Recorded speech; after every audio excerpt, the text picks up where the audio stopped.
ধারণা আপনার চলে আসবে। ওকে, তাহলে প্রথমে যে উদাহরণটা দেব সেটার নাম হচ্ছে উবার। উবারের নাম আমরা মনে হয় ম্যাক্সিমাম সবাই জানি, তাই না? অনেকেই উবার ইউজও করি কিনা? আচ্ছা, উবার থেকে এখন পর্যন্ত গাড়ি অর্ডার করছেন এমন কেউ আছেন? থাকলে একজন হাত উঁচু করবেন। ওই যে ওই কাকাকে ইন্ডিকেট করলাম, সবাই করেছেন। আচ্ছা, উবারের মাধ্যমে আপনি যে গাড়িটা নিয়ে এসেছেন, হয়তো 1 ঘন্টা 2 ঘন্টা বা 4 ঘন্টা 5 ঘন্টা হয়তো কোথাও থেকে কোথাও যাওয়ার জন্য ইউজ করছেন, তাই না? এই গাড়িটা কি উবারের মালিকানা?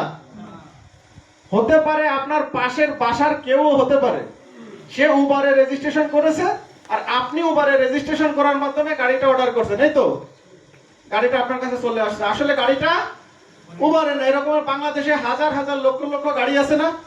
এগুলো কি উবারের? উবার তো আমেরিকান কোম্পানি, গাড়ি অর্ডার করলে সে আমেরিকা থেকে কিভাবে পাঠাবে? তাহলে উবার একটা সিস্টেম ডেভেলপ করেছে, টেকনোলজি ডেভেলপ করেছে ট্রান্সপোর্ট সার্ভিস দেওয়ার জন্য মানুষকে। ক্লিয়ার? এখন কথা আছে, যার কোনো গাড়িই নাই সে প্রতি বছর $29.5 বিলিয়ন ইনকাম করে। হিসাবটা দেখছেন? বিশাল ব্যাপার না? তাহলে এই সিস্টেমটা কে ব্যবহার করে? আপনি আমি তো ব্যবহার করি, তাই না? এরপরে আছে কি Amazon.com, পৃথিবীর সবথেকে খুচরা পণ্য বিক্রেতা। সকল ধরনের প্রোডাক্ট অ্যামাজনে পাওয়া যায়। এখন কথা আছে, অ্যামাজন যে প্রোডাক্টটা বেচে এটা অ্যামাজনের প্রোডাক্ট না, সে কোনো না কোনো ম্যানুফ্যাকচার থেকে সংগ্রহ করে আপনার কাছে অনলাইন অর্ডারের মাধ্যমে পৌঁছে দেয়। তাহলে যার কোনো প্রোডাক্টই নাই সে পৃথিবীর দ্বিতীয় ধনী ব্যক্তি। যার কোনো প্রোডাক্টই নাই, একটা টেকনোলজি ডেভেলপ করেছে, তাই না? এরপরে আরো একটা সিস্টেম আছে যেটা নাম আছে বিকাশ। এখানে সবারই বিকাশ অ্যাকাউন্ট আছে না? আছে। বিকাশ আছে। বিকাশ একদিনে কয়েক হাজার কোটি টাকা ট্রানজাকশন করে, এটা বিশ্বাস হয়? এই টাকা কি বিকাশের টাকা?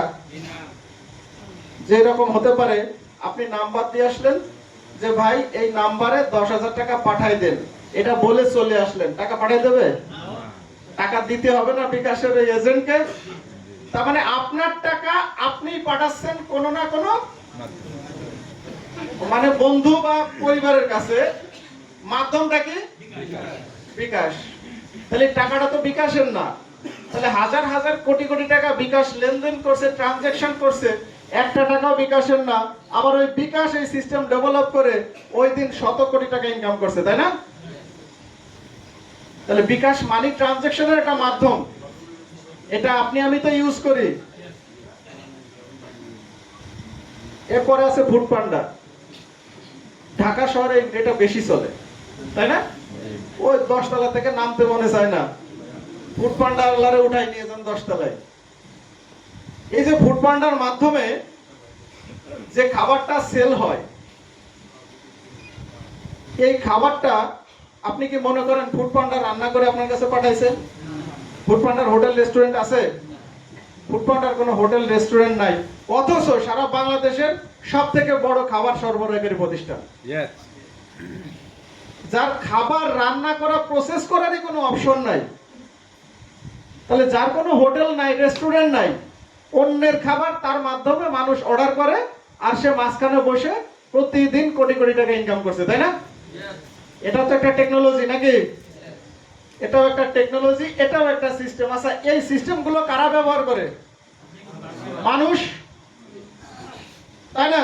পৃথিবীর সমস্ত বিজনেস বলেন, টেকনোলজি বলেন, সিস্টেম বলেন, সবই তো মানুষের জন্যই তৈরি হয়েছে, কাস্টমারের জন্য তৈরি হয়েছে। কাস্টমার ছাড়া এই বিজনেসগুলো কি ডেভেলপ হওয়া সম্ভব? পৃথিবীর সমস্ত বিজনেস বলেন, সিস্টেম বলেন, কাস্টমারের উপরে ডিপেন্ড করে